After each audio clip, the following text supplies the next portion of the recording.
Bonjour à tous, bienvenue dans ce cours B3 sur la cellule. Alors dans ce cours qui est divisé en deux films, nous allons donc parler de la cellule, organisation fonctionnelle et place dans l'organisme. Alors historiquement, en introduction, le terme de cellule il est apparu en 1665. Il a été utilisé pour la première fois par Hooke pour décrire les petites chambres qu'il a pu voir en observant le liège de végétal au microscope optique. Et plus tard, en 1838, Schleiden et Schwann ont élaboré la théorie cellulaire qui généralise ce qu'avait vu Hooke en stipulant que chaque être vivant est composé de cellules que l'on peut donc définir comme l'unité structurale et fonctionnelle de base de tous les êtres vivants. Alors dans ce cours, nous allons surtout nous focaliser sur le niveau d'organisation de la cellule. Et pour rappel ici, il y a plusieurs niveaux d'organisation emboîtés quand on fait de la biologie. La biosphère étant constituée de plusieurs écosystèmes. Un écosystème, exemple prairie, étant constitué de plusieurs communautés. Une communauté étant elle-même constituée de plusieurs populations. Par exemple, la communauté des producteurs primaires est constituée de plusieurs populations, la population de lupins, de trèfles, etc. Une population étant constituée de plusieurs organismes. Et dans le cas d'un organisme pluricellulaire, un organisme est composé de plusieurs appareils. Un appareil étant composé de plusieurs organes, exemple chez nous l'appareil digestif constitué de l'organe œsophage, estomac, intestin, etc. Un organe est constitué de plusieurs tissus. Par exemple, pour la feuille, il y a le tissu parenchyme chlorophyllien, le tissu épiderme, le tissu conducteur qui s'appelle le xylème et d'autres. Hein. Un tissu est constitué de plusieurs cellules et le dernier niveau d'organisation, c'est la molécule. Alors, si je prends comme exemple, pour illustrer ces différents niveaux d'organisation, l'intestin, justement, je peux voir que cet organe, qui est l'intestin grêle, qui est ici représenté en rouge, est lui-même constitué de plusieurs tissus que je vais faire en vert. Le tissu musculaire lisse ici sous forme de deux couches, le tissu épithélial qui est donc par définition au contact du milieu extérieur, et dessous lui, celui-ci, le tissu conjonctif, qui par définition est situé donc sous le tissu épithélial. Et dans ces différents tissus, par exemple le tissu épithélium, on peut voir donc plusieurs cellules, par exemple les cellules entérocytes ici avec les microvillosités et les cellules caliciformes de ce tissu épithélial qui sont responsables de la sécrétion par exemple du mucus. Nous, dans ce cours, on va étudier différents types cellulaires qui appartiennent à des organismes différents. Alors, petit résumé de la classification des êtres vivants pour pouvoir situer les organismes qu'on va utiliser dans ce cours. Donc, il y a les bactéries et les archées qui forment le groupe monophylétique des prokaryotes, qui sont souvent unicellulaires. Et nous avons tous les autres qui forment le groupe des eucaryotes. Et chez ces eucaryotes, il y a les différents unicellulaires comme la paramécie ou autre chose, ou les radiolaires par exemple. Il y a le groupe des végétaux qui est un groupe non monophylétique, et il y a le groupe des animaux et des champignons qui forment le groupe monophylétique des opisthocondtes. Nous, dans ce cours, nous prendrons des exemples de cellules animales, végétales et bactériennes. Plus précisément, on utilisera souvent des organismes modèles. Alors chez les bactéries, on prendra très souvent Escherichia coli. On utilisera aussi un petit peu Rhizobium. Chez les animaux, on prendra très souvent l'entérocyte, cellule de l'épithélium intestinal. Et chez les végétaux, on prendra souvent la cellule du parenchyme palisadique, qui se situe donc à ce niveau-là, au niveau du tissu du parenchyme chlorophyllien dans la feuille, qui est entouré par les deux épidermes. Et ici, là, c'est le tissu conducteur avec le phloème et le xylème qui est représenté ici. Le parenchyme palisadique, c'est toutes ces cellules-là qui sont bien jointives et qui sont côté soleil, qui vont réaliser la majeure partie de la photosynthèse de la feuille. Alors, quel est l'objectif de ce cours? L'objectif, c'est de présenter les grands traits de l'organisation des cellules et de leur fonctionnement. C'est le premier objectif. Donc, on verra déjà que toutes les cellules ont un point commun, c'est qu'elles sont délimitées par une membrane plasmique, qui est une interface entre la cellule et son milieu. On verra dans un deuxième temps que les cellules sont, dans l'immense majorité, entourées par une matrice extracellulaire. Nous verrons dans un troisième temps que les cellules sous la membrane plasmique possèdent un volume aqueux qui s'appelle le cytoplasme. Dans un quatrième temps, nous verrons que toutes les cellules ont une information génétique qui peut être répliquée puis transmise lors des divisions cellulaires. Et dans un dernier temps, nous verrons que les cellules, c'est leur cinquième critère, sont capables de se procurer de l'énergie et de réaliser des réactions chimiques nécessaires à leur vie. Deuxième objectif, une fois qu'on a énoncé ces 5 critères qui définissent une cellule, c'est montrer que les cellules ne fonctionnent pas toutes seules dans leur coin en fait. Elles interagissent avec leur environnement, en échangeant de la matière ou en recevant des informations. Ça, ce sera la dernière partie sur les cellules sont des systèmes ouverts, elles interagissent avec leur environnement. Alors, première partie concernant la membrane plasmique. Donc toutes les cellules ont un point commun, elles sont délimitées par une membrane plasmique. Cette membrane plasmique est une interface entre la cellule et son milieu extérieur. Alors si je regarde la composition, l'organisation et la structure de la membrane plasmique, la première chose à dire, c'est que la membrane, elle est faite de lipides et de protéines en association non covalente. Et ces acteurs sont assemblés en bicouche qui est asymétrique. Alors si je regarde les lipides, on avait vu dans le cours de biochimie qu'il y a 3 types de lipides dans la membrane, les phospholipides, les glycolipides et le cholestérol. On avait vu qu'effectivement, ils avaient un point commun, c'est qu'ils sont amphipathiques. Tête hydrophile en rouge, queue hydrophobe en vert.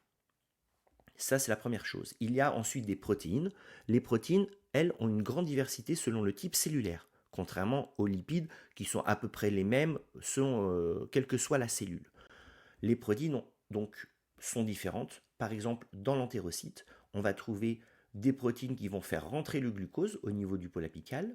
On va trouver des protéines qui sont capables de cliver, donc de faire des réactions enzymatiques, ici le lactose en glucose qui pourra ensuite rentrer et galactose. C'est un deuxième rôle. On a aussi des protéines qui sont capables de recevoir des messagers. Et on a aussi des protéines qui sont capables de se lier au cytosquelette, ce qui va permettre par exemple la forme des microvillosités que l'on abordera plus tard. Concernant l'association maintenant de tout ceci. Alors l'association des lipides se fait en bicouche. Les lipides sont disposés comme ceci, thermodynamiquement c'est le plus stable, on n'a pas trop le choix. Les pôles hydrophiles en direction des compartiments à queue, les queues hydrophobes tête bêche comme ceci, représentés en vert, comme on avait pu le voir lorsqu'on avait fait la biochimie. Alors ceci est logique, mais ce n'est pas une preuve, la preuve elle a été apportée par l'utilisation du microscope électronique à transmission. Alors effectivement, quand on observe une membrane biologique et qu'on regarde sa taille, donc sa taille c'est à peu près 6-7 nanomètres, il y a une couche noire, une couche blanche, une couche noire, comme s'il y avait 3 feuillets, alors qu'on a dit que c'était une bicouche, mais en fait ça se tient. Ça se tient parce que les queues hydrophobes, représentées en vert précédemment, ne bloquent pas les électrons. Du coup, les électrons sont bien reçus par le film, d'où le blanc. Par contre, les polyhydrophiles ont une petite tendance à arrêter les électrons, du coup ils apparaissent plutôt noirs. Donc ce modèle que l'on voit au microscope électronique, il colle tout à fait en taille et en logique avec notre modèle en bicouche pour les lipides. A noter qu'il y a une asymétrie des lipides. Sur les schémas d'avant, on avait l'impression que le feuillet externe et le feuillet interne étaient faits de la même façon. Ce n'est pas le cas. Ce n'est pas le cas, par exemple, il y a les glycolipides qui sont plutôt côté extérieur. Justement, ils forment, avec les glycoprotéines qu'on n'a pas encore abordé, ce revêtement glucidique que moi là je fais en bleu, qu'on appelle le cell coat, qui a un rôle notamment de protection vis-à-vis des enzymes du tube digestif. L'asymétrie des lipides avait aussi été vue à l'époque quand on avait parlé du PIP2, dans la voie de transduction de l'adrénaline, qui aboutit à la libération du glucose. PIP2 est que d'un seul côté, le côté cytosolique en fait. Concernant les protéines maintenant. Alors les protéines, elles sont insérées au milieu de tous ces lipides là que l'on voit. Et les protéines, il y en a deux types. Il y a celles qui traversent la membrane et il y a celles qui sont que d'un côté. Celles qui traversent la membrane, ce sont les protéines qu'on dit intrinsèques. Et quand on les observe, on voit qu'elles ont des côtés hydrophiles, logiques, au contact de l'eau, et puis tout un cœur hydrophobe qui leur permet justement de s'insérer dans la membrane plasmique au niveau des acides gras. Quand on étudie les protéines intrinsèques, elles sont souvent difficiles à cristalliser, donc pour étudier leur agencement dans la membrane, on peut utiliser le profil d'hydrophobicité. Le profil d'hydrophobicité, pour rappel, par exemple ici la sous-unité du récepteur nicotinique à l'acétylcholine, en faisant le profil, en mettant en noir les zones très hydrophobes, qui font à peu près 30 acides aminés, ce qui correspond à la longueur d'une hélice alpha, on peut déterminer que par exemple ici, il y a 4 hélices alpha transmembranaires qui sont hydrophobes. La technique du profil d'hydrophobicité est intéressante pour nous donner le nombre d'hélices transmembranaires. Par contre, ça ne nous donne pas l'orientation. Est-ce que la protéine est comme ça, par exemple, ou est-ce qu'elle est dans l'autre sens? Donc là, on a d'autres techniques pour ceci. Sur l'exercice 1, on avait vu qu'en faisant une digestion uniquement des parties extérieures par des protéases qui ne peuvent pas rentrer dans la cellule, et ben, dans ce cas, on digérerait tout ceci et il en résulterait deux protéines d'une certaine taille, taille que l'on peut déterminer par électrophorèse, alors que si c'est dans ce sens et qu'on digère par ici, on aurait deux autres fragments protéiques d'autres tailles. En observant ce qu'on a pour de vrai, on peut en déduire si c'est plutôt cette orientation ou plutôt cette orientation. Alors les protéines qui sont intrinsèques ont un rôle de chaque côté. Alors par exemple les transporteurs sont des protéines intrinsèques, comme ici le transporteur NA ouvert par l'acétylcholine, le récepteur nicotinique à l'acétylcholine, a un rôle d'un côté, la partie extérieure, extracellulaire, qui permet le passage des ions donc, de l'extérieur vers le milieu du canal et le contrôle par l'acétylcholine. De l'autre côté, la partie intracellulaire, elle permet le passage des ions du centre qui viennent de rentrer en direction du cytosol. Les récepteurs aussi sont intrinsèques. Eux aussi, ils ont un rôle. Alors évidemment, le rôle de réception du messager côté extérieur, mais côté intérieur, il y a aussi un rôle, puisqu'il y a le rôle de transmission du messager par ajustement induit. On avait vu ça, nous, avec l'adrénaline, qui, une fois fixée sur son récepteur, ce dernier change de conformation et permet d'activer la protéine G, dans mon exemple. Nous venons donc de voir les protéines intrinsèques, qui sont transmembranaires et qui sont donc insérées dans la membrane. Il est possible, là c'est en plus par rapport à ce qu'on a vu, qu'il y ait des encres lipidiques, ça s'appelle, qui leur permet d'être encore mieux associées à la membrane. Il existe un deuxième type de protéines membranaires, ce sont les protéines extrinsèques. Ce sont les protéines vertes, représentées ici numéro 3, 4, 5 et 6. Alors ces protéines, elles sont hydrophiles. Elles n'ont aucune raison d'être associées à la membrane. Malgré tout, elles y sont que d'un côté. Alors il y a deux mécanismes. Le premier mécanisme, c'est par liaison à une encre lipidique qui justement les maintient. La protéine G par exemple, c'est son cas. Il y a une autre possibilité, c'est des liaisons faibles avec des protéines qui sont intrinsèques. Du coup, la protéine se retrouve collée à la membrane. En bilan, concernant l'organisation d'une membrane biologique, donc ça c'est notre schéma bilan, on voit qu'une membrane donc c'est fait de trois types de lipides, de protéines intrinsèques et extrinsèques, avec éventuellement une asymétrie que l'on voit donc à l'échelle des lipides et aussi à l'échelle des protéines.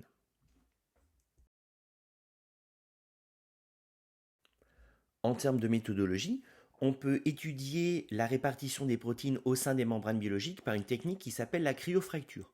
Je n'en parle pas ici, je vous renvoie à la vidéo qui traite spécifiquement de cette technique d'étude en biologie moléculaire et cellulaire. Pour finir sur la structure des membranes biologiques, notamment de la membrane plasmique, il faut dire une dernière chose qui est importante, c'est que cette membrane, ce n'est pas du tout donc un ensemble de protéines et de lipides qui sont statiques. Non, non, ils bougent tout le temps. On dit que la membrane, elle a une structure dynamique. Historiquement, ça a été prouvé ceci. En fusionnant deux cellules qui ont des protéines très différentes, que l'on marque avec des anticorps, représentés ici par des couleurs différentes, quand on les fusionne, ces cellules, il y a un côté qui est ici marqué en rouge, un côté qui est marqué en bleu, et si on attend un petit peu, on se rend compte que tous les marqueurs protéiques, marqués ici par des anticorps, encore une fois, c'est un immunomarquage qui est fait, et on se rend compte que tout est mélangé. Ça signifie donc que les protéines ont bougé au sein de la membrane.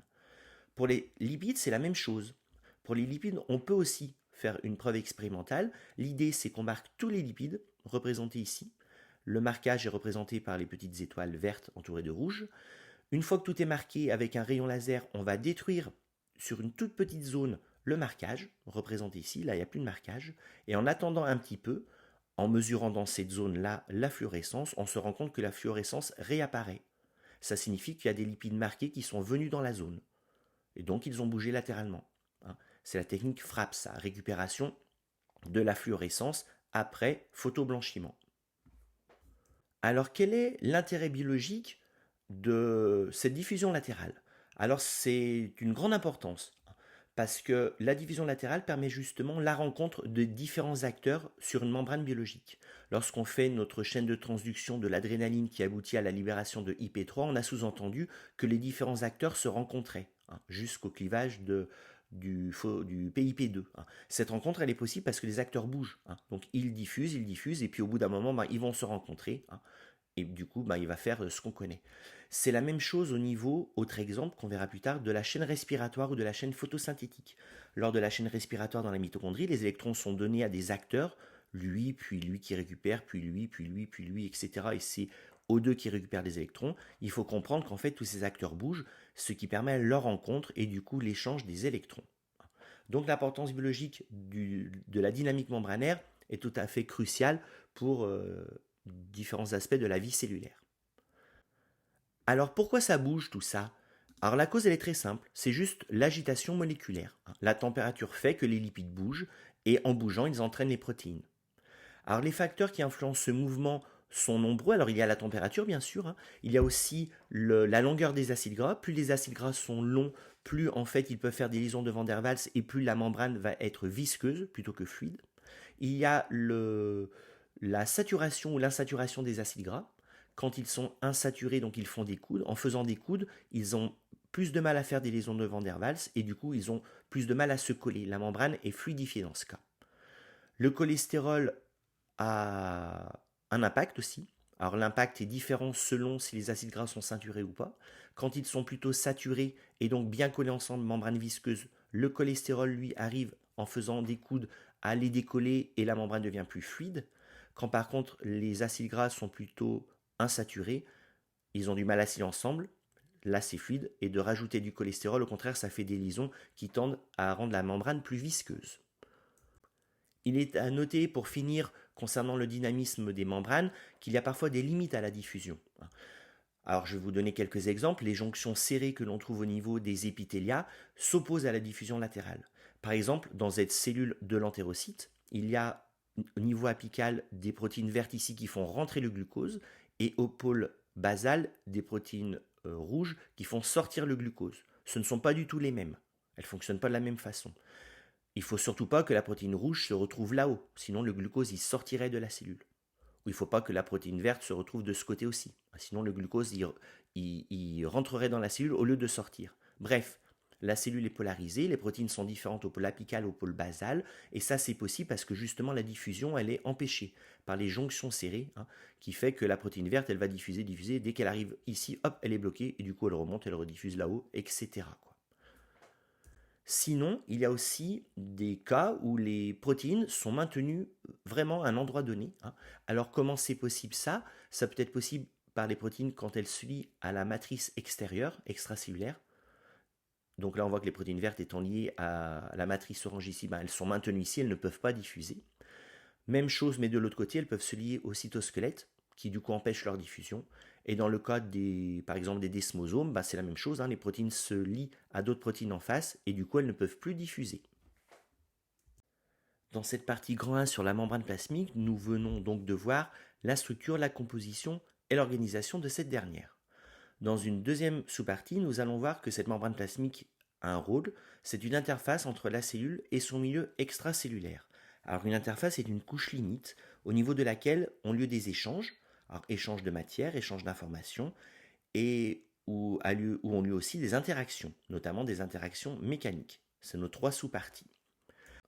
Alors première chose concernant cette interface, la membrane plasmique contrôle les flux de matière entre la cellule et le milieu extérieur. Alors la membrane plasmique est faite d'une bicouche lipidique avec des protéines à l'intérieur. Cette bicouche lipidique forme une barrière hydrophobe, ça c'est très important, qui va du coup bloquer les substances hydrophiles, les ions par exemple, ou le glucose, ou bien sûr les grosses molécules qui ne peuvent pas passer. Ceci, ça permet justement, c'est important, c'est ce qui permet de faire une cellule, qui permet de faire ce qui est en dessous ici, le cytoplasme, qui soit différent du milieu extérieur. Les substances hydrophobes, elles peuvent passer, comme les acides gras ici, à travers les lipides. Les petits triangles ici représentent les gradients de potentiel électrochimique ou les différences de potentiel électrochimique qui sont vues dans le cours B4. Là, on va juste retenir une chose, c'est que c'est une convention, on fait un petit triangle comme ça qui nous dit, entre guillemets, dans quel sens veulent aller les molécules. Là, les acides gras, ils tendent à rentrer. C'est vers la pointe du triangle qu'il faut lire. Ceci, c'est de la convention de représentation. Les protéines qui sont dans la membrane plasmique peuvent contrôler des échanges de molécules hydrophiles, d'ions ou de glucose. Par exemple, au niveau du pôle apical, au niveau de l'entérocyte, il y a une molécule ici, protéique qui permet de faire rentrer le glucose. Alors son fonctionnement, c'est en faisant aussi rentrer du Na+, voire le court B4. Les acides aminés aussi peuvent rentrer, hein. Même si, entre guillemets, ils aimeraient sortir, puisqu'on voit là que le triangle du glucose et de l'acide aminé est dans l'autre sens. C'est ce qu'on appellera un transport actif secondaire dans le prochain cours. Du côté basolatéral, on a aussi des protéines, hein, qui font, dans mon exemple, sortir le glucose. C'est la protéine GLUT ici, qui n'est pas la même que celle-ci, hein. Là, c'est l'ancienne protéine verte, là, c'est l'ancienne protéine rouge de quand on avait vu la jonction serrée. Et donc des protéines qui font aussi sortir en direction du sang les acides aminés et d'autres oses, quoi. Deuxième point, la membrane plasmique est une interface dans le sens où elle contrôle aussi les flux d'informations entre la cellule et le milieu extérieur. Alors, sur cette figure qui représente les bases, en fait, au niveau d'une membrane plasmique, on a tout ce qui permet la réception des molécules de signalisation qui sont hydrophiles. Les molécules hydrophobes, comme les hormones stéroïdes, ne sont pas concernées. Elles peuvent passer tranquillement la bicouche lipidique et agir directement au niveau du cytoplasme. Donc on a une réception. Ensuite, on a ce qu'on appelle une chaîne de transduction, représentée ici, mais qui peut être initiée au niveau de la membrane, voire juste après. Et à la fin, on a une réponse cellulaire, par exemple la libération de glucose, dans les exemples que l'on connaît déjà. Ça, c'est une vue générale des communications cellulaires par des messagers chimiques hydrophiles. Réception, réponse et entre les deux, chaîne de transduction. Alors, exemple concret que nous on a pu voir, zoomer ici au niveau de la membrane plasmique qui est notre objet d'étude, l'adrénaline dans les hépatocytes est reçue par un récepteur protéique membranaire. Celui-ci active une protéine G qui va activer une phospholipase C qui va être activée donc et qui va couper, c'est son rôle, c'est une phospholipase, elle va couper un phospholipide qui est PIP2 en IP3 plus diacylglycérol. Ensuite, lui, il va vivre sa vie, hein, et entraîner, voire les cours précédents, la libération de glucose via l'augmentation de la concentration en Ca2+. Là, je zoome sur la membrane et je vois bien que la membrane, elle intervient à deux moments dans la communication. Elle intervient dans la réception du message, elle intervient dans la transduction du message.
Sur ce schéma en 3D, on voit très bien donc, les ceintures reliées entre elles par les protéines de jonction. Les protéines rouges intermédiaires n'ont pas été représentées ici.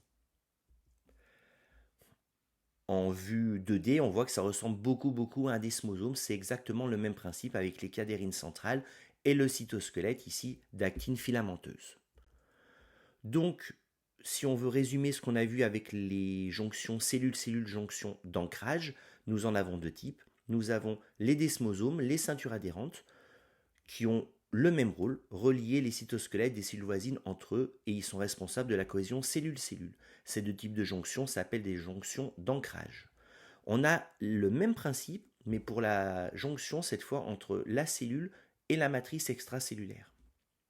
Deux types du coup.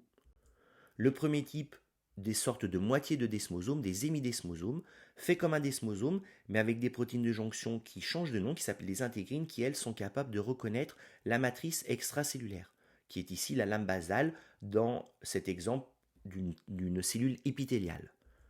On peut représenter ça de cette façon. Les protéines de la lame basale reconnues sont des laminines que l'on verra dans le grand 2.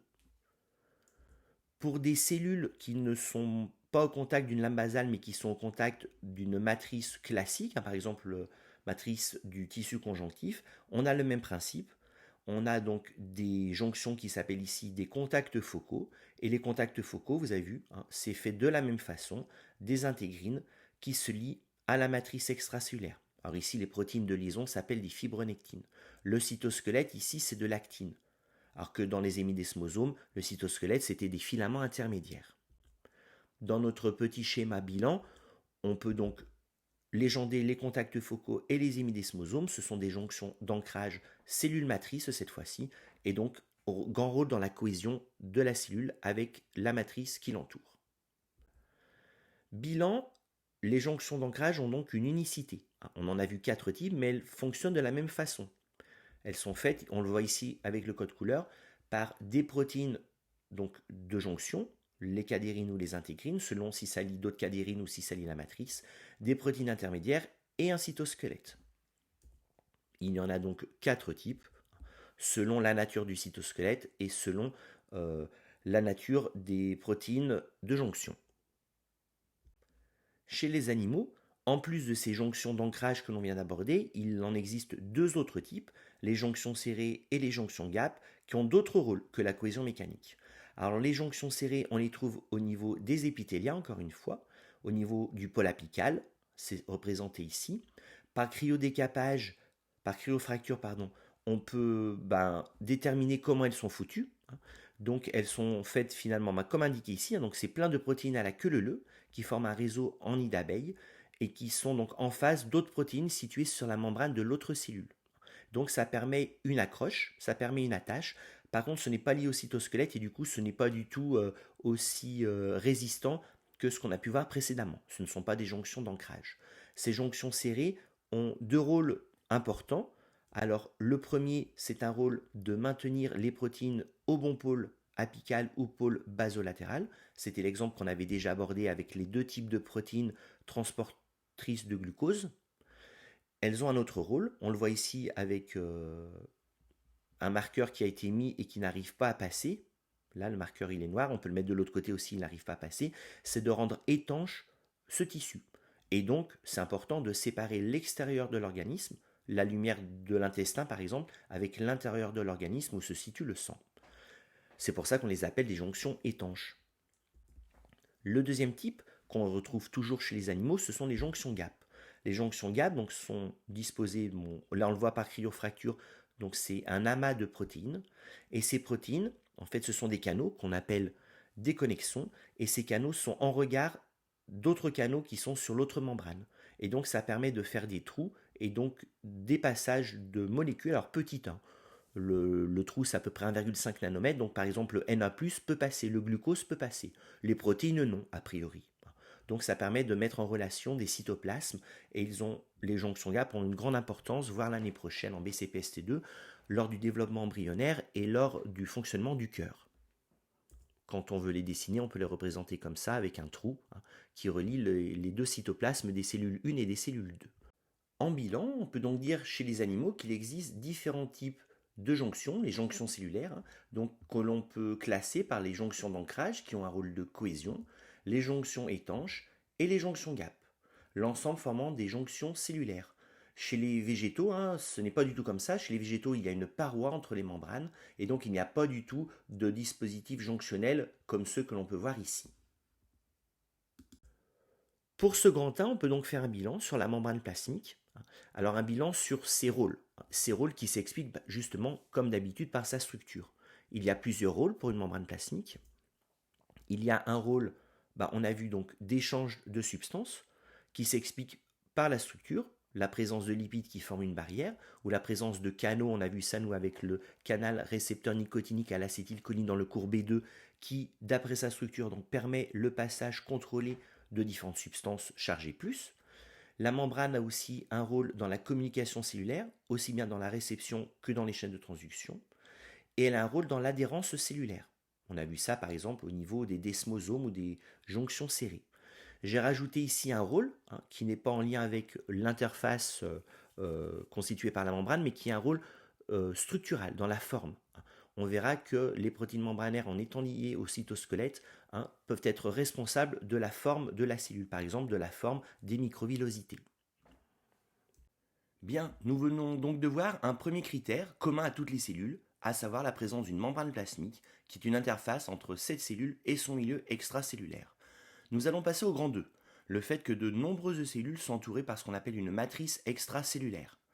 Alors qu'est-ce qu'une matrice extracellulaire? C'est un ensemble structuré de macromolécules que mettent en place les cellules dans leur environnement immédiat et qui comble l'espace entre celles-ci.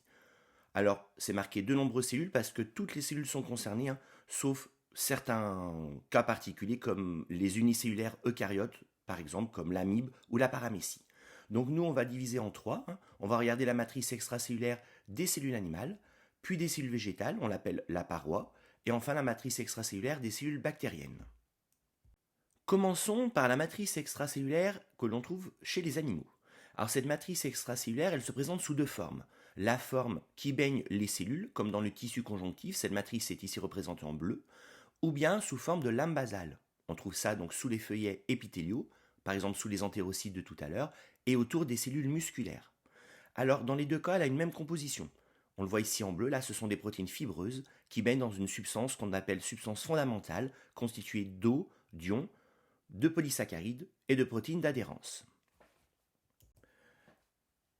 Au niveau d'une coupe de peau, on voit ces deux types de lames basales avec le même code de couleur. Alors, premier cas, la matrice extracellulaire du tissu conjonctif. Alors dans cette matrice extracellulaire du tissu conjonctif, il y a donc des protéines fibreuses. Ces protéines fibreuses, il y en a deux types, le collagène et l'élastine. Le collagène est ici visible au microscope optique, c'est les grosses fibres qui sont colorées en rose. Et puis l'élastine, c'est les petits trucs noirs comme ça là, qui n'ont pas trop de forme. Les fibroblastes ici, qui font partie du tissu conjonctif mais pas de la matrice, sont représentés ici. Ce sont des cellules. Quand on zoome sur un fibroblaste, on voit le fibroblaste au MET et tous les fibres de collagène ici alors en oblique ou ici en coupe transversale. Alors, ce collagène, on l'a déjà abordé précédemment dans le cours de biochimie. Le collagène, c'est une protéine donc, qui est linéaire, qui est à structure quaternaire. Là, c'est un collagène avec ses trois sous-unités en hélice. Et toutes ces sous-unités font des liaisons faibles, liaisons hydrogènes, des liaisons covalentes aussi, qui font qu'elle est très rigide. Et en plus, il y a des liaisons intermoléculaires entre molécules de collagène, ce qui forme une fibrille, ça s'appelle, ce qui était représenté ici.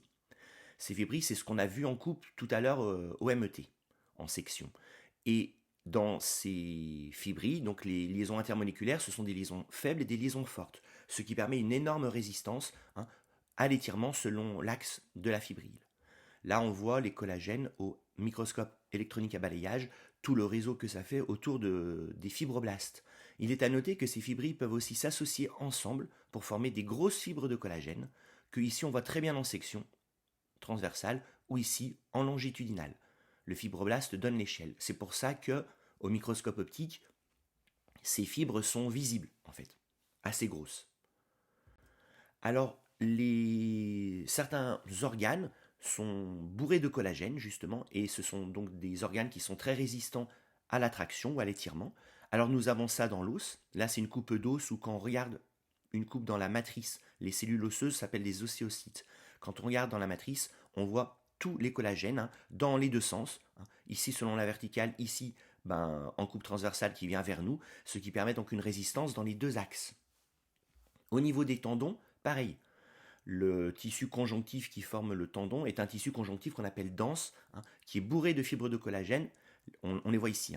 Les fibres de collagène, elles font les petites vagues avec les fibroblastes, tout orienté dans ce sens, ce qui permet une résistance à l'étirement dans ce sens. Ça, c'est à la base du mouvement, puisque quand le muscle va se contracter, donc il va avoir une taille qui diminue, et le tendon qui est relié par définition pour un tendon relié à un os, lui ne va pas s'étirer. Donc il va monter en même temps que le muscle, et du coup comme il est attaché à l'os, ça va faire monter l'os. C'est à la base du mouvement, ce qu'on voit ici, c'est pareil au niveau des muscles du bras. Deuxième protéine fibreuse dans la matrice, c'est l'élastine. Alors l'élastine, elle a une structure très différente, on le voit ici. Elle n'est pas ordonnée, une structure assez flexible, non rigide. Les élastines sont liées entre elles, en fait, dans la matrice extracellulaire, comme ceci. C'est comme un espèce de réseau, comme un espèce de filet, et on peut l'étirer, par exemple dans ce sens, et si on arrête les contraintes, elle va reprendre sa forme ici. Donc ça permet l'élasticité des tissus. Alors le collagène et l'élastine ont donc un rôle mécanique. Le collagène, lui, il a un rôle de résistance à l'étirement. La preuve, c'est qu'il y a des maladies où un défaut de collagène entraîne une perte de résistance, par exemple la maladie des os de verre ou de la peau hyperextensible. L'élastine, elle, son rôle, c'est plutôt de permettre l'élasticité des tissus. Donc ça permet aux tissus, une fois qu'on les a étirés, de revenir à leur forme.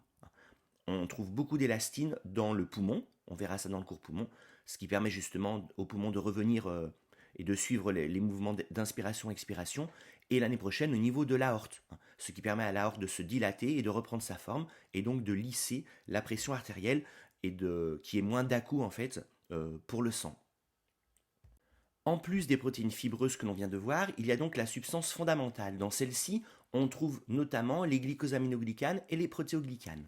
Les glycosaminoglycanes abordés dans le cours B2 sont des polysaccharides, donc ce sont des dioses mis à la queue leu et qui sont chargés moins. Étant chargés moins, donc ça nous fait une structure plutôt étendue puisque les moins se repoussent et surtout une structure très hydrophile qui attire l'eau, ce qui fait à la fin un gel hydraté. C'est pour ça que, par exemple, on utilise en médecine esthétique l'acide hyaluronique, qui est un glycosaminoglycane, qui, une fois injecté, par exemple, dans des cernes, fait un appel d'eau, d'où un bombement et d'où le comblement de l'espace. Ces glycosaminoglycanes sont reliés très souvent entre eux, avec des protéines pour former les protéoglycanes. Alors, les matrices extracellulaires, selon où elles sont dans l'organisme, peuvent être donc riches en collagène. On l'a déjà vu donc au niveau de l'os, résistance à l'étirement, au niveau des tendons et au niveau des ligaments. Ligaments, ça relie os à os. Là aussi, c'est bourré de collagène, ça. Ça permet que quand on tire sur l'os du haut, l'os du bas vienne avec en fait, parce qu'ils sont reliés et que là, ça ne s'étire pas, c'est du conjonctif qui est dense. Et là, je parlais des glycosaminoglycanes, eux, on va les trouver au niveau des articulations, tout ici. Donc là, c'est bourré de glycosaminoglycanes, et donc ça nous fait ici quelque chose qui est un gel hydraté, qui est un lubrifiant, qui permet que quand les os qui sont en bleu bougent, que ça ne craque pas, que ça amortisse comme un petit coussin en fait. Et au niveau des genoux, c'est important puisqu'il y a tout le poids qui appuie dessus, et c'est pour ça que quand on fait des infiltrations, par exemple, on met des glycosaminoglycanes, de l'acide hyaluronique classiquement, pour en mettre là-dedans et pour empêcher que les deux os ici se touchent, ce qui est responsable des douleurs comme de l'arthrose. Dans la substance fondamentale, en plus des glycosaminoglycanes qu'on vient de voir, protéoglycanes, O et ions, il y a ce qu'on appelle les protéines d'adhérence. Alors les protéines d'adhérence ont un rôle important, elles permettent de relier les différents composants de la matrice entre eux, et aussi aux cellules. Alors si je prends une protéine d'adhérence bien connue qui s'appelle la fibronectine, on voit qu'elle est faite de 2 chaînes, et que sur chaque chaîne, il y a des domaines de liaison aux différents composants. Par exemple, ici un collagène peut se lier, et ici aussi. Donc ça permet de relier 2 collagènes entre eux. Pareil pour les glycosaminoglycanes, et on a aussi des domaines de liaison à l'intégrine, la protéine que l'on avait vue, qui est membranaire sur les cellules. Ça permet de relier les cellules à la matrice du coup. Et du coup au collagène, puisque le collagène serait relié par cet endroit-là. Donc ce sont des protéines qui font des pontages entre les différentes composants de la matrice et aussi permettant de relier les cellules. Là, on voit les cellules de tout à l'heure au niveau des contacts focaux, reliées par les intégrines sur les fibronectines, reliées elles-mêmes aux fibrilles de collagène. Alors, les protéines d'adhérence permettent donc l'attache des différents composants de la matrice et aux cellules, et ça permet aussi l'attache et donc la cohésion mécanique des tissus entre eux. Par exemple, sur cette photo au microscope électronique à balayage, on voit que les cellules épithéliales du dessus, certaines ont été enlevées pour libérer qu'on voit la lame basale ici, sont reliées à la lame basale par justement les protéines d'adhérence, qui ne sont pas des fibronectines ici, mais qui sont des laminines, mais à la rigueur, peu importe. Et dans cette lame basale, il y a du collagène, qui est lui-même lié à des protéines d'adhérence qui sont en dessous, donc au niveau du tissu conjonctif, elles-mêmes liées à du collagène, elles-mêmes liées aux fibronectines, elles-mêmes liées aux cellules. Bon, bref, tout est lié en fait, c'est ça l'idée. On voit ici par des petits points que j'ai rajoutés en vert, ce qui fait que quand je vais tirer sur, par exemple, les cellules de l'épiderme de la peau, le derme va venir, quoi. Donc il y a une cohésion mécanique entre les tissus. Pour finir, petite remarque importante sur la cohésion mécanique des tissus. D'après ce qu'on a vu, donc, les tissus épithéliaux ont une cohésion mécanique qui repose essentiellement sur la présence de cytosquelettes et de dispositifs jonctionnels comme les desmosomes ou hémidesmosomes ici représentés. Quand je tire sur une cellule, celle-ci, toutes les autres vont venir parce qu'elles sont liées par leur cytosquelette et leurs protéines de jonction au niveau des jonctions d'ancrage. Pour le tissu conjonctif, c'est totalement autre chose. Si je tire un endroit, tout va venir, mais ce n'est pas du tout dû au cytosquelette et aux jonctions cellulaires qui n'existent pas, les jonctions cellulaires. C'est dû essentiellement ici à la matrice extracellulaire et au collagène qui sont liés aux différentes cellules par les protéines d'adhérence qu'on a pu voir tout à l'heure. Donc ça ne repose pas sur les mêmes mécanismes. Pour récapituler sur la matrice extracellulaire de type tissu conjonctif, on a donc vu qu'elle est faite de fibres, élastine, collagène, et d'une substance fondamentale dans laquelle se trouvent des glycosaminoglycanes, protéoglycanes et des protéines d'adhérence, et de l'eau et des ions. Il faut comprendre que dans cette substance fondamentale, les petites molécules peuvent passer O2, CO2, nutriments, hormones, etc. Dernière chose, cette matrice que l'on vient de voir peut être rigidifiée par minéralisation. C'est le cas de l'os des vertébrés, de l'endosquelette, où il y a du phosphate de calcium qui est rajouté en plus du collagène, ce qui permet une plus grande résistance en fait. Deuxième type, pour la matrice extracellulaire des cellules animales, la matrice de type lame basale. Alors, sa composition, globalement, est la même. Il y a du collagène, des glycosaminoglycanes, des protéines d'adhérence. Alors après, ce ne sont pas exactement les mêmes types. Par exemple, là, c'est la laminine et pas la fibronectine. Le collagène est un petit peu différent. Mais bon, l'idée, ça ressemble énormément, sauf que c'est plutôt ici une sorte de grillage, une sorte en feuillet plan. Les cellules situées en dessous, on voit juste sa membrane plasmique, peuvent se relier à cette lame basale par les intégrines. La lame basale a plusieurs rôles. Le premier rôle important déjà abordé, c'est le rôle d'attache mécanique. On le voit aussi dans les maladies. Par exemple, l'épidermolyse bulleuse, où les individus concernés ont une peau qui se déchire en fait. Là, on le voit ici, déchirement de la peau. Alors, ce déchirement peut être dû dans cette maladie à plusieurs types de mutations. Ce peut être dû, là vous avez vu, ça se déchire, donc là c'est le derme, là c'est l'épiderme, donc là c'est l'épithélium et là c'est le conjonctif. Ça se déchire à la jonction. Alors ça peut être dû à un défaut de kératine, qui montre au passage le rôle important du cytosquelette pour la cohésion mécanique de l'épithélium, vis-à-vis ici de la lame basale, au niveau des hémidesmosomes. Ça peut être une mutation au niveau des intégrines, qui lie mal la lame basale, du coup ça se détache quand on force dessus, ou bien ça peut être dû à la lame basale elle-même, qui est mutée au niveau du collagène, qui montre aussi une perte de résistance ici au niveau de la lame. Donc de loin c'est à peu près la même chose, les mutations peuvent être différentes, et ça nous prouve l'importance des différentes choses qu'on a abordées, le cytosquelette, les protéines de jonction, ou ici les protéines de la lame basale. La lame basale a un autre rôle, elle peut avoir un rôle informationnel. Effectivement, elle renseigne les cellules sur leur environnement. Par exemple, au niveau de la peau, donc au niveau de l'épiderme, les cellules qui sont sur la lame basale se divisent sans cesse, ça permet de renouveler l'épiderme parce qu'il y a une desquamation en surface. Si les cellules sont enlevées expérimentalement et mises ailleurs, elles arrêtent de se diviser. Et si les grosses cellules ici sont mises au niveau du contact de la lame basale, elles se mettent à se diviser. Donc là, elles contrôlent les divisions. Et elles peuvent aussi contrôler le suicide cellulaire. par exemple dans la formation des acini mammaires, hein, donc un acinus, donc c'est une structure en ampoule qu'on ne voit pas trop ici, avec des cellules qui sécrètent ici le lait dans la lumière. Donc il y a une lumière en fait. Mais au cours du développement, il n'y a pas encore cette lumière. Au cours du développement, c'est tout rempli comme ça.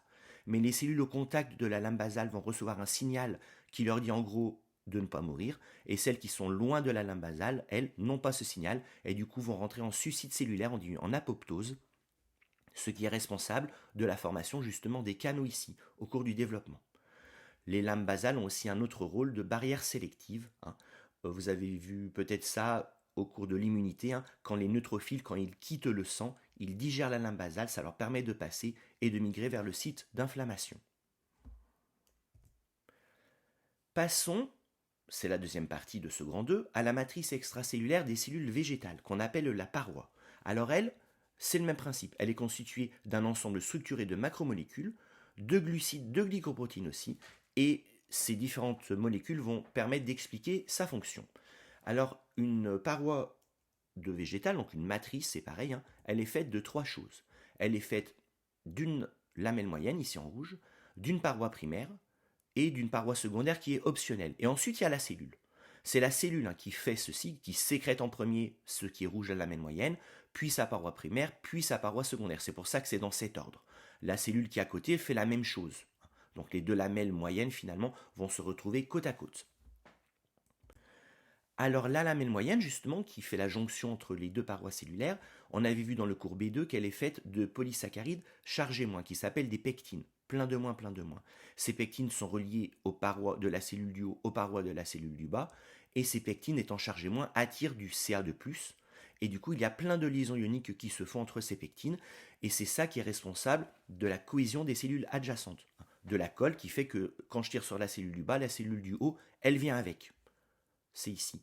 Quand ces pectines sont dégradées, hein, on voit ça par exemple lors du mûrissement des fruits, et ben les cellules vont pouvoir bouger les unes par rapport aux autres, et c'est ce qui va nous faire par exemple la consistance pulpe, hein, que l'on trouve dans les fruits qui sont mûrs. Concernant la paroi primaire, donc la paroi primaire, c'est quoi? C'est une charpente de microfibrilles de cellulose qui est plongée dans un gel polysaccharidique et glycoprotéique hydraté et qui forme un exosquelette autour de la cellule. Alors dans la paroi primaire, il y a surtout de l'eau, 60%, et de la cellulose, et un petit peu moins hémicellulose, pectine et glycoprotéines. Alors la cellulose, très vite on l'a vu dans le cours B2, c'est une molécule qui est linéaire du fait de sa liaison en β1,4, et en plus de ceci, elle a des liaisons hydrogène intramoléculaires. Ça nous fait donc un câble rigide qui ressemble beaucoup au collagène, même si ce n'est pas du tout la même biochimie bien sûr. Comme le collagène, les celluloses peuvent s'associer à plusieurs sous forme de microfibrilles, que l'on voit ici. Et ces microfibrilles donc se mettent dans la paroi. Et c'est une résistance à l'étirement. On voit ici que la résistance peut se faire dans ce sens, et en dessous il y a les microfibrilles dans l'autre sens, donc ici la résistance se fait dans les deux axes. Dans la paroi primaire, on trouve donc, en plus de l'eau et des ions, des celluloses, des pectines, et aussi donc des hémicelluloses que l'on voit ici en orange qui font des liens entre les différents composants, voire le cours B2, et on trouve aussi des glycoprotéines, ici représentées en rouge. Tout ça, ça nous fait un exosquelette qui est assez rigide, un ensemble assez cohérent, qui fait que les cellules, finalement, ont un exosquelette autour d'elles, hein, ce qui pourrait les empêcher a priori de croître, mais vous verrez l'année prochaine qu'en rompant des liaisons stratégiques, hein, l'oxèse, la croissance cellulaire, est quand même possible au cours du développement. Alors cette paroi est mise en place par la cellule elle-même. Les glycoprotéines sont synthétisées par la voie classique et amenées par l'appareil de Golgi. Les pectines et les hémicelluloses sont aussi synthétisées par l'appareil de Golgi. Il n'y a que la cellulose qui, elle, est synthétisée d'une façon particulière ici au niveau de la membrane plasmique, par ce qu'on appelle des celluloses synthases. Les celluloses synthases donc synthétisent en prenant du glucose côté intérieur les fibrilles de cellulose et elles se déplacent sur des microtubules qui les guident en fait, ce qui permet de faire donc des fibrilles qui sont dans un axe particulier, hein, et qui permettront donc une résistance ici par exemple selon l'axe que je montre ici à l'horizontale. En plus de la lamelle moyenne et de la paroi primaire, on trouve souvent en option une paroi secondaire. Alors cette paroi secondaire, elle n'a presque pas d'eau, elle contient quasi exclusivement des macrofibrilles de cellulose, ce qui forme un exosquelette rigide indéformable. Alors, qu'est-ce que c'est que ces histoires de macrofibrilles? Les macrofibrilles, ce sont des associations de microfibrilles. En grosses fibres, du coup, comme le collagène tout à l'heure était associé en fibrille et était associé ensuite en fibres. Alors ces macrofibrilles peuvent se disposer de certaines façons, et dans les tissus donc rigides qui sont concernés, comme par exemple le sclérenchyme où il y a une paroi secondaire importante, et qu'on observe ça, on voit qu'il y a différentes couches. Alors par exemple là, on a représenté les différentes couches de la cellule vers la paroi primaire, hein. La paroi secondaire c'est ce qui est en rose, on voit que l'orientation des macrofibrilles change selon les différentes sous-couches. Ce qui fait que finalement, l'étirement dans n'importe quel sens, hein, est impossible et que donc tout ça est rigide. Donc grosse résistance, et c'est pour ça qu'on trouve ça dans les tissus de soutien. Alors au niveau du sclérenchyme, je l'ai dit, au niveau aussi des fibres que l'on trouve dans le bois. Ça, c'est une coupe de bois de dicotylédone. Donc on voit les gros vaisseaux où la sève brute circule et toutes les petites fibres ici. Et quand on voit les fibres, on voit donc les cellules sont mortes ici et on voit la paroi secondaire énorme avec toutes ces couches à l'intérieur et sa disposition de microfibrilles telle que grosse résistance. Ça, c'est quand on a une planche de bois, ce sont les fibres que l'on a en majorité en termes de cellules. Au niveau des vaisseaux, pareil, hein, on a des parois secondaires ici, représentées en bleu, avec des dispositifs particuliers selon si les vaisseaux sont rayés, réticulés, ponctués, donc peu importe. Hein. Et donc ici, la paroi secondaire et aussi grande résistance. Au sein de la paroi, des plasmodesmes peuvent relier les cytoplasmes des cellules adjacentes entre eux. Alors les plasmodesmes, c'est un petit peu l'homologue des jonctions gap, mais attention, ça n'a strictement rien à voir en termes de structure et d'échelle. Donc là, vous avez une cellule ici, une cellule de l'autre côté, et des trous à l'intérieur des parois, et une communication possible. Au niveau des plasmodesmes, il y a des petits morceaux de réticulum chaque fois à l'intérieur. Ça s'expliquera plus tard par la mise en place justement de ces plasmodesmes lors des divisions cellulaires. Donc là, ça ne m'intéresse pas, là je regarde juste l'idée, donc l'idée des trous, des communications entre les cytoplasmes des cellules adjacentes. Et quand je zoome un petit peu, en fait, la membrane plasmique de la cellule 1 va venir rejoindre la membrane plasmique de la cellule 2. La paroi, les deux parois étant ici, la lamelle moyenne étant là. Et donc sur une coupe au microscope électronique à transmission, on voit ça. Les petits bouts de réticulum qui passent au milieu et la membrane plasmique ici en vert, hein, qui est continue finalement, qui rejoint donc celle de la cellule 2 et celle de la cellule 1. Là, c'est la membrane de la vacuole qui est représentée. Dernier point, comme la matrice extracellulaire des cellules animales, il peut y avoir donc des modifications. Les modifications ici, ça peut être la minéralisation, exactement comme on avait vu avec l'os, hein, c'est le cas des algues diatomées par exemple, ou des coccolithophoridés, ou même de certaines poacées comme la glycérie aquatique, hein, qui a de la silice, hein, quand on prend ça dans la main, on se coupe en fait. Il y a d'autres possibilités de modification. La première, finalement, peut-être la plus importante pour nous, c'est la lignification. La lignification, donc, c'est l'imprégnation de lignine, en fait.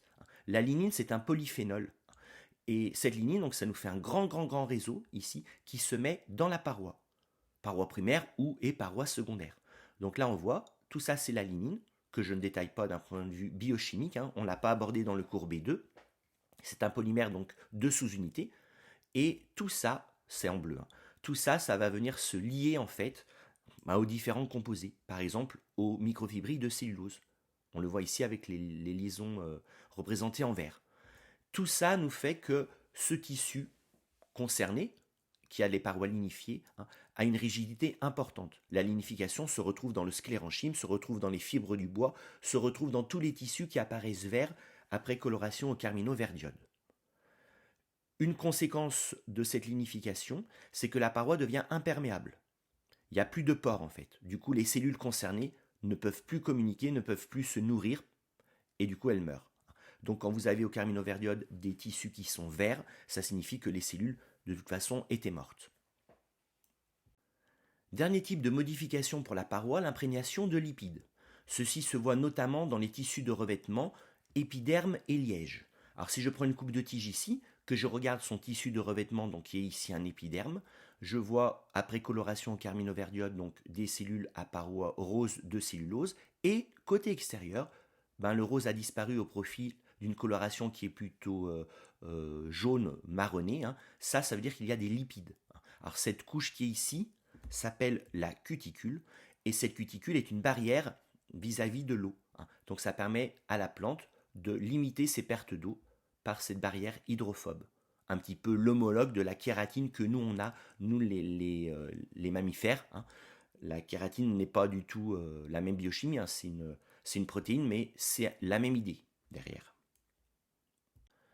En bilan, on peut comparer la matrice extracellulaire animale et végétale. Alors comme on le voit ici visuellement, elles sont tout à fait comparables. Alors pourquoi? Dans les deux cas, nous avons des molécules qui permettent la résistance à l'attraction. Soit c'est un polysaccharide, soit c'est une protéine, selon les cas. Dans les deux cas, ici en rouge, nous avons des molécules, ici des polysaccharides, qui permettent la résistance à la compression et de former un gel hydraté. Dans les deux cas, nous avons des molécules, ici en bleu, qui permettent l'adhérence et l'attache mécanique. Ce peut être des protéines ou bien aussi ici des polysaccharides hémicellulose. Dans les deux cas, nous avons un maillage lâche qui ménage des pores par lesquels différentes substances comme le glucose ou le saccharose ici peuvent passer et aller se balader au sein de la matrice. Au niveau des cellules animales, on a vu aussi qu'il y avait des molécules membranaires, des intégrines, qui permettaient donc l'attache à la matrice. Dans un deuxième temps, dans ce bilan, on peut dire que selon les tissus ou les organes concernés, les proportions des différents constituants peuvent être variables. Par exemple, on a vu, nous, qu'au niveau de l'os ou au niveau des tendons, il y avait énormément de collagène. Alors qu'au niveau des articulations, c'était plutôt énormément de glycosaminoglycane. Ça, c'est en lien justement avec la structure, qui est plutôt un amortisseur ou qui est plutôt une résistance à l'étirement. Donc les proportions varient en fait selon la spécialisation de la structure. Ça permet donc la fonction des matrices et des tissus concernés, bien sûr.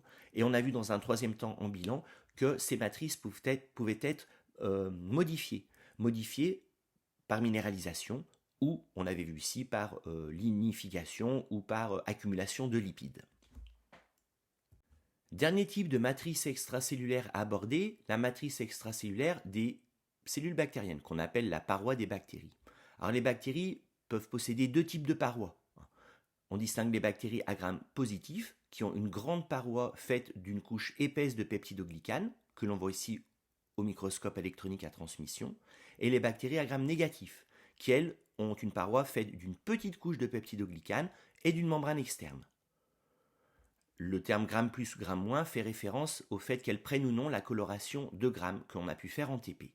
Alors si je vais voir une paroi, donc moi je vais aller voir celle qui est d'une bactérie à gramme négatif, par exemple, on l'avait vu dans le cours B2, cette couche de peptidoglycane est faite de quoi? Elle est faite de sucres, d'où le terme glycane, alors ces sucres ce sont des glycosaminoglycanes sous unité disaccharidique, et ils sont reliés par des petits peptides, d'où le terme de peptidoglycane. En remarque, on peut dire qu'au niveau de cette paroi peuvent aussi se lier des appendices, comme le flagelle ou comme l'épilie. Et en plus, sur cette paroi peut se trouver une capsule glucidique qui peut recouvrir certaines bactéries. Alors il y a plein de rôles associés. Pour les pilus, donc ce sont plutôt des rôles d'adhérence. On le voit ici, adhérence pour des bactéries ici qui vont attaquer l'épithélium rénal et être responsables des infections urinaires. Les flagelles, c'est plutôt pour la locomotion, bien sûr. Et la capsule, ça permet par exemple de faire des biofilms, des associations donc de bactéries. Et on voit ça par exemple dans le tartre. En plus, là, il y a une minéralisation qui englobe toutes ces bactéries associées à cet endroit-là. Voilà donc pour les deux premières parties de ce cours sur la cellule, qui concernait donc la membrane plasmique, interface entre cellules et milieu extérieur, et la matrice extracellulaire.